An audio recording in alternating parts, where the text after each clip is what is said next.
Welcome to Influential Entrepreneurs, bringing you interviews with elite business leaders and experts, sharing tips and strategies for elevating your business to the next level. Here's your host, Mike Saunders. Hello and welcome to this episode of Influential Entrepreneurs. This is Mike Saunders, the Authority Positioning Coach. Today we have award-winning productivity and efficiency expert, Julie Miller-Davis. Julie, welcome to the program. Thank you so much for having me, Mike.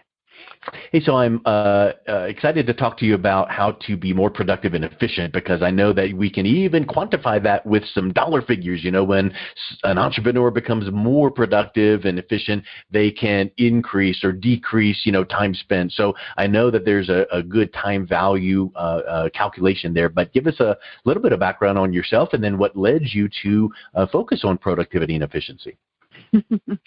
Well, I was actually a high school English teacher for close to 20 years. And then when I had my son, who just turned 18 yesterday, I left teaching and started doing some other things and then opened a home-based business, and really found that I was building business bigger than many people around me. And I was working 3 days a week, which was very little compared to their 7 days a week. Yeah. And so what I found was that there are a lot of principles that I have and tools that I have put in place through my life, through my work life. Even as a teacher, I was spending about a third of the time outside of the classroom grading and working than a lot of my colleagues.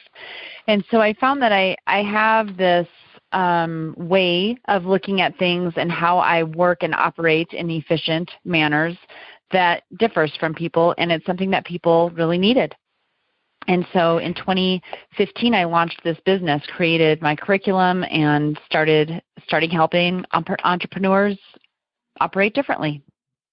So many times you hear Shark Tank, hey, how'd you start your business? And they go, well, I had this problem. I looked around for the solution, couldn't find it, so I created it. And so that's what you did. You started noticing that, well, if I could do this, maybe other people need it as well. So what are some of the things that you find when people come to you, entrepreneurs, business owners, come to you and say, help me. I know I need help, but I don't know where to start. What's the typical place that you start where some low-hanging fruit results can come forth? Yeah, some of their fastest results actually come from looking at their calendar and how are they really operating each day. And with entrepreneurs, we tend to say yes to everything. We're trying to do everything, and we have the best of intentions when we wake up, but we don't get really intentional about how we are conducting business and what we're letting in the door and what we're kind of saying, I don't need to do that right now. And so what a lot of people come to me with is feeling super overwhelmed, like their hair is on fire. And so that's where we dig in. It ends up 99.9% of the time, there's a lot more at stake, but that at least working on their calendar and changing how they are going about their daily business makes them start to be able to breathe, so then we can actually dig deeper. Yeah, that's kind of like the indicator, red flag. Like you might think, oh, I'm fine, I don't need productivity. Well, okay, let me ask you a couple questions about your calendar. Do you ever, and do you feel, and do you experience? And they're like, yeah. And you're like, okay, now what would happen if? So that's a really great place to kind of go, if your calendar looks like, or if you don't feel like you are in control of. And I know for me, and you experienced this when you booked this interview. I don't email and go, hey, Julie, do you think Thursday at 2 would work? No, I'm really busy. How about Friday at 1? No, I'm busy. You have this link and you go, I would love to talk to you about, in an entrepreneur would say, your whatever, click here, let's schedule time to chat. And then it's efficiently booked, it's put on calendar, it's sent out reminders, and I'm sure that your calendar, approach goes way deeper than that. But are some of the efficiency tools that you look at things like scheduling appointments? Yes, and protecting your calendar, not giving people carte blanche, over you. Yeah. So, and also scheduling time with yourself and your own business, because, people will fill up with all kinds of things without ever getting down to building their business and working on the projects and things that they know will move the needle forward. Yeah, kind of like the concept of non-negotiables, to succeed in life, personally, what are some non-negotiables? Well, let's put those on the calendar and the kids' soccer games or whatever. And then what are some non-negotiables in business? Well, I know I need to, whatever those might be, get them on there. And then now when people are using that calendar link, they're not going to intrude on the kids' soccer game because you already blocked it out, or your family time, or your business, prospecting, or whatever the case is. Yeah, that's really important to think about, is those blocks of time. Very important. And they don't have to be very long blocks. People these days don't tend to focus for very long periods of time. And so I really suggest that you don't try to block any time that's longer than 90 minutes, because your attention won't stay. And I would start small, not at 90 minutes. If you haven't done it, I would start at like 20. Because we just don't focus that long on anything. And that's a really good point. I know there's research behind that, right? I mean, there's a lot of research behind you're way more efficient. You might think, 20 is too little, I could go 40. But maybe if you go 40-minute blocks and you do that too many times, in a row, maybe you're not as efficient as doing it less. So follow the steps of people that have gone before you and succeeded. And if there's research behind it, that's a really big thing to consider. Don't try, don't poo-poo on, no, that's not the way it would work for me. So what are some reasons, now that we've kind of laid out, here's a couple little opportunities, what are some reasons that people should make in changing their productivity? Like, what are some outcomes and what are some results? Like, it might sound like a lot of work, but if you know going in that you're going to see things like this, it might help motivate you. Yeah. Honestly, if you start shifting some things and making sure that you are protecting your calendar, if we're starting there, it really can, and you're managing your task list. That's the other thing that a lot of people are overwhelmed by, is the never-ending task list, right? So if we get all of that reined in, what will happen generally is that people will start realizing there's all kinds of time on their calendar, and it ends up saving them hours, up to 10 hours in a week, like 2 hours a day. And if you were to ask people, like, how much time do you waste, like, just kind of looking around on the internet, or doing this and that, or 20 minutes. And they'll be like, no, I mean, it ends up being at least a third of their day. A lot of them will say, well, I would guess that I am actually wasting about 10 hours a week. And so if we can get that reined in, it doesn't mean that you're busy, since I'm a teacher, bell to bell or tip to tail, or whatever your phraseology is around it. You can actually find that you can stop working at 3:00 in the afternoon, and then you have 2 hours to spend doing things that you love, or to spend calling prospective clients and making more money. Or if your result, what you want, is more time with your family, or time to not be working at night, guess what? We've just taken care of that, and we've given all of that back to you. Yeah. And someone recently made the comment to me, like, oh, well, you'd think that employees would want more pay. Well, I think I pointed them back to Maslow's hierarchy of needs. And it's like, you know what? Some people are not motivated by more pay.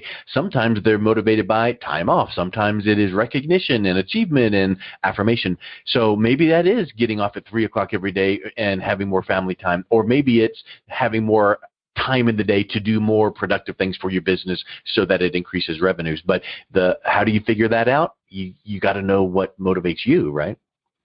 You have to know what motivates you. You have to know, what is your end game? What are you trying to do? And, I get a lot of people, Mike, who there's two things that they are saying. There's one that they are feeling like they feel guilty when they're with their family because they should be working, or they feel guilty while they're working because they should be with their family. And so what is it that they need or want, and where is it that they're feeling the most overwhelmed? And we work from there. As well, the other thing that you said that's really interesting is what is it that makes things tick for you? Because I have a lot of people that come to me and say, I know if I could just get these things in order, that my business would take off, that I would double my revenue. Well, and I don't know, either they don't know when in the heck they would do that thing, or they don't even know where to start because it seems so big. And so we work through all of that in the realm of productivity and proactivity within my business. So when you work with people and they, kind of like, oh, yeah, good, I can do this. And then they go off and make mistakes. What are some of the mistakes that you're seeing them make? Well, they think that just getting the new planner or just managing their task list or just this one thing is going to work, like the newest planner, the newest app, the newest thing. And they're like, yeah, I can do, I'm good, I'm fixed. Well, the trouble is that we are creatures of habit. So all the habits that you had in place before you took on that one little tip or trick that I gave you are going to come back. So people come, you've heard it. I tried that for about a week. It worked pretty well, but then I don't know what happened. I just stopped doing it. So, that's what happens. And truthfully, the issue is, this is where we start with people is their calendar, but the issue is it's not a time management problem. It's not really a calendar problem, although that is a symptom of a habit issue. We have these habits ingrained in us of how we operate, and we've got to dig in and figure out how to shift those. And let's go one step deeper. How do you dig in and figure out how to shift? Because I think that some people can't see the forest for the trees. They're too close to it, and they get confused, and they're like, I don't know. Right. So what we do in my company is we start at that level of awareness. So we look at how are you a procrastinator? Are you saying yes to everything? You're probably, we're all a little bit of everything, right? But we have to become super aware of how we are operating in order to change it, because we can integrate all these tools, but if we don't really know what we do and how we operate and how we act around time, what our habits are around time, what our habits are around activity, then we can't change it. We can bandage it for a little while until we take a shower and the Band-Aid comes off. And so it's really about, I have a couple of programs where we create some serious awareness around it and then integrate tools a little bit at a time, because also our brain, if you look at anything around habits, we have to make things as simple as possible, because otherwise our brain thinks it's way too hard. And it's just like, well, that's too hard. I'm not going to do that. And so we have to make it simpler.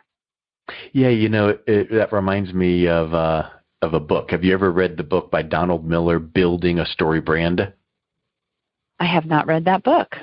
It's a really, really good book. One of the key concepts is when you confuse, you lose. And one of the things he talks about in that mindset is when you have too much stuff that you're trying to tell people, teach people, their mind looks at it like, if you make them try to burn too many calories is how he phrases it. Burning too many calories or taking too much time, they just tune out and move on. It's just too hard. And so I really think that is something to keep in mind is you've got to keep it simple. You've got to keep it clear. And then once they get that part, it's kind of like, the breadcrumb trail. Then they're like, oh, I get it. Now, how do I do this? And now they're asking you questions and open to the next step in your process. Absolutely. Because it's hard to change a habit. Yeah. Go ahead. Well, yeah, I mean, it's hard to change a habit because that's how you operate. It's kind of like your wiring, and now you've got to see what you want to change and then create a new habit. So right. That's and a so really what good, we that's talk, a really good point too. And what we talk about a lot is we're not going to break our old habits. We're going to form new habits, because breaking a habit sounds super difficult, and it is super difficult. So what we do is create new ones, and so that they cover up the old ones and that we have that awareness, so it causes us to be able to continue building and moving forward. Yeah. And that takes some effort, takes some time. It's not just some little switch that you flip, even though we might love that concept, you've got to work at it. Just like if you wanted to gain 20 pounds, you shouldn't try to gain it in 1 week, because if you do, it's going to come off that much faster. If you want to lose 20 pounds, you shouldn't try to lose it in 1 week. It's going to take a little time. But you talk about something that I think is really curious. Productivity is not a time management problem. What do you mean by that? I'm sorry. Can you say that one more time? I apologize. Productivity is not a time management problem at its core. Yes, productivity is not a time management problem at its core. People think they have a time management problem. And I talk a lot in all of my content about the fact that there's nothing to manage in time. We all have 24 hours. I have the same 24 hours that you have, Mike, that Tony Robbins has, that Oprah has, and those people are getting a whole lot done. And so it's not about managing time. It's about controlling the calendar. It's about deciding what you're saying yes and saying no to, and it's about your habits and boundaries and how are we really operating, and are we letting all of those external things control us, or are we, just like we started out this conversation with, the calendar? Are we controlling the calendar, or are we allowing it to control us? Are we controlling our clients and their access? Are we controlling what we're rolling out in our business, or are we letting all of those things control us and letting everything in at once so that we're flooded? And so it's not about time management. It's about choices and habits and boundaries. Yeah, that's and I think that obviously that's like hey, that's 4 modules in my course, because you can't just talk about that one time and they go, got it. And then you need to have some accountability built around that, because even if you say, here's the worksheet and do this, you've got to get it ingrained so that it becomes that habit. So what do you recommend that way? Once people become aware of some of their opportunities, because as you know, psychologically, sometimes people aren't even aware of what they're not aware of. So once they're aware of it, then what? Once they're aware of it, then it's a matter of how do you chip away at making something new happen. So when you catch yourself in a behavior, when you catch yourself saying, oh, yeah, I was supposed to work out at that point, at that time, but I will go ahead and schedule an appointment then. Like, all of a sudden we realize how many times a day we say things like that. I was supposed to do, we don't even necessarily say them out loud, but we're like, oh yeah, I can go ahead and, hijack my own time to do this other thing, or to let this other person in. So once we become aware of how many times we say that, we're like, whoa, I now have the language to deal with that and say, you know what, I'm sorry, I'm not available then. I do have this and this available though. So that we, again, are taking control. That's a very small example, but the awareness, all of a sudden we catch ourselves. How many times we engage in specific behavior that causes that whole cycle of procrastination, that whole cycle of saying yes, that whole cycle of what are my priorities? Everything's equal priority, it feels like. And the truth is, it's not. All things are not created equal, right? So. Yeah, that's a really, really huge piece, right? I mean, and guess what? All things are not created equal, but if I were to tell you my things and you were to write down your things, you would see that they're different, because we all approach things from a different perspective. We do. And that's where I would say that having someone like yourself from the outside looking in, helping you guide and reveal and uncover things about yourself personally, professionally, would be a great move, because you can't see it in your own self. Absolutely. It comes back to the old adage of you can't see the forest for the trees, right? If my nose is up against the tree, I can't see the path through it. And so it takes sometimes that outside perspective, that overview, where you start talking and you're like, oh my gosh, Julie, what you're saying is so simple. Why couldn't I just do that? Well, because you're in it. You're in the thick of it, and you can't find the solution because you're just trying to survive at the moment. And this is what I do for a living. Like and so you know how it is. You're so cued into what you do. When people start talking, you're like, oh, let me get my hands on them. I could so help them. So. Yeah. That's a really, really big piece. Yeah, that's cool. So what are some, if someone is listening to this going, maybe my calendar's not the greatest, and maybe I could be more productive, what's the next step? What can you help and offer?